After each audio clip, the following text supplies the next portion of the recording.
Alright, so in the last video we talked about arithmetic sequences, and these were the two formulas that we discussed. This is the idea that any term in an arithmetic sequence is the previous term plus d. Alright, so the a sub n is a term, a sub n minus 1 is a previous term. Or we could also write it in terms of the first term, so a sub n is equal to the first term, a sub 1, plus n minus 1d. Okay, where d is a common difference. Alright, so these were the two formulas we talked about. Now, what's interesting is when we start adding these terms together in an arithmetic sequence. So if you look at that example we talked about in the last video, the sequence where you start with the number 2 and then you add 5 to get 7, and then add 5 to get 12, and then add 5 to get 17, and 22, and 27, and so forth. If you're adding the terms together, there's some neat shortcuts. Okay, we even talked about going up to the 20th term, which we said was 97. Right? That was a sub 1 to a sub 20. We found that in the last video. Well, now, if I wanted to add those together, let's say we're going to call that s sub 20. The s stands for sum. So s sub 20 is the sum of all the first 20 terms in that sequence. It's a sub 1 plus a sub 2 plus a sub 3 plus dot dot dot up to a sub 20. It's all 20 of those terms. Now, first of all, it would stink just to write out all 20 of them, let alone try to add them together in addition to that. And so there's some cool formulas that we can use. Because of this recursive idea, you can take every term, write it in terms of the original term, a sub 1, right? So a sub 2 is really a sub 1 plus d, a sub 3 is a sub 1 plus 2d, and so forth. And you can come up with a neat shortcut. I'm not going to go through the details, even though your book does have this proof in it. But if you utilize this formula repeatedly, you can eventually come up with a formula. This is a general formula now. I'll call it a sub n, or s sub n, where n is the last term. And you end up with this formula, n over 2 times a sub 1 plus a sub n. It's a very nice, compact formula that utilize only the first and last term. So as long as you know the first and last term of the sequence, you can add them together, multiply by n over 2, and you'll have the sum. It's a pretty cool idea. Let's give it a shot on this example. So that s sub 20 is equal to, well, the n is 20, so it's 20 over 2 times a sub 1, which was 2, and a sub n, the 20th term, which was 97. Okay? And so what we have is then 10 times 99. And 10 times 99 is, of course, 990. Okay?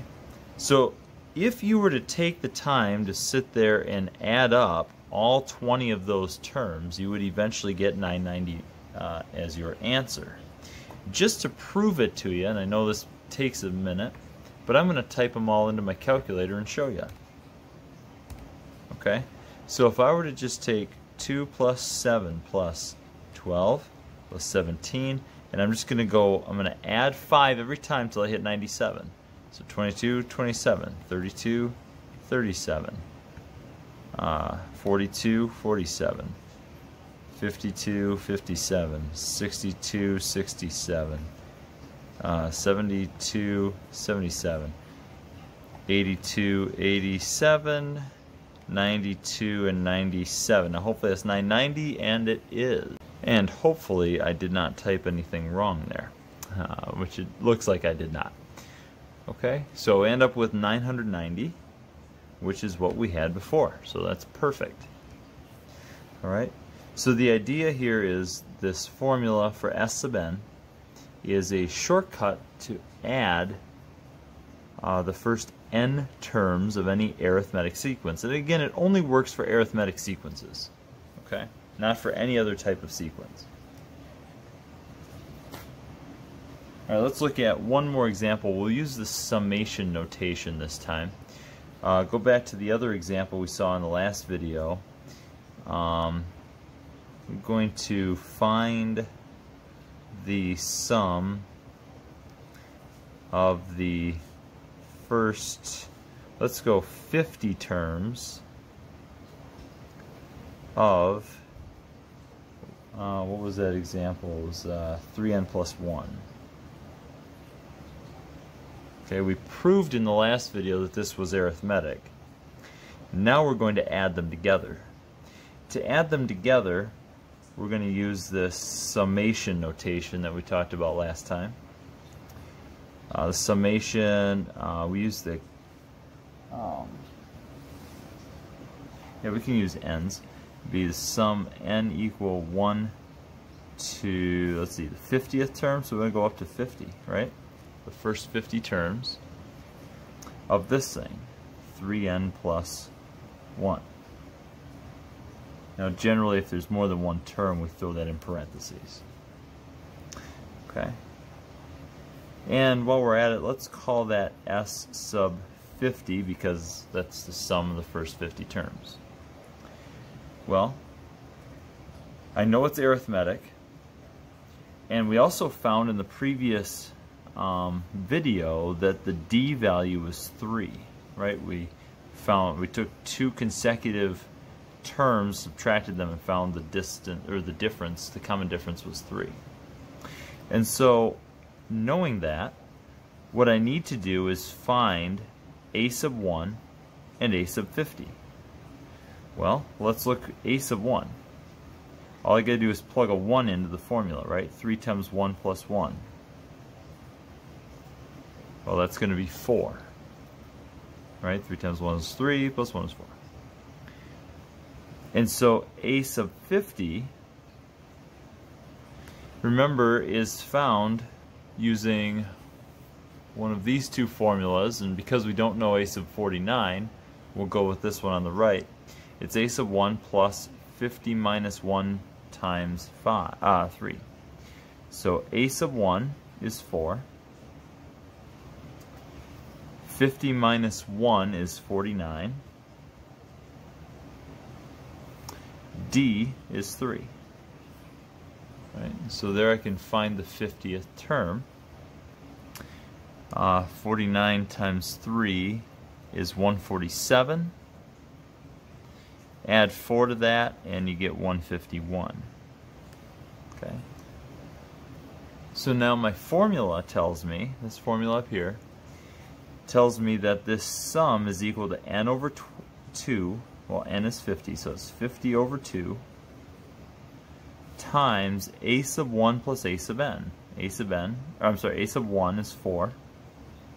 A sub n is the 50th term, that's 151. Okay. Well, 50 over 2 is 25. 4 and 151 is 155. And if I multiply 25 times 155, I should get 3,875. Okay? So the answer then is 3,875. That's the sum of the first 50 terms. Now the 50th term itself is 151. But if you add up all the terms, starting at 4, adding 3, until you get 151, that'd be 3, that would start with 4, then you'd have 7, then 10, 13, 16, 19, 22, and so forth, all the way up to 151. And add all those up, you'll get 3875. Pretty cool formula. Very simple, saves a ton of work, because who wants to sit there and add up 50 numbers? First of all, you got to find the 50 numbers, and then you got to add them all up. Put them in a calculator. The mental math would be a lot, right? So this is a very quick formula. You just got to find the last term, which is just a couple calculations, and then plug your three numbers n, a sub 1, and a sub n into the formula here, do the sum, do the division, and then the multiplication. So it's like 6 steps probably, rather than having to add 50 things together. Okay, so cool shortcut, and very helpful formula.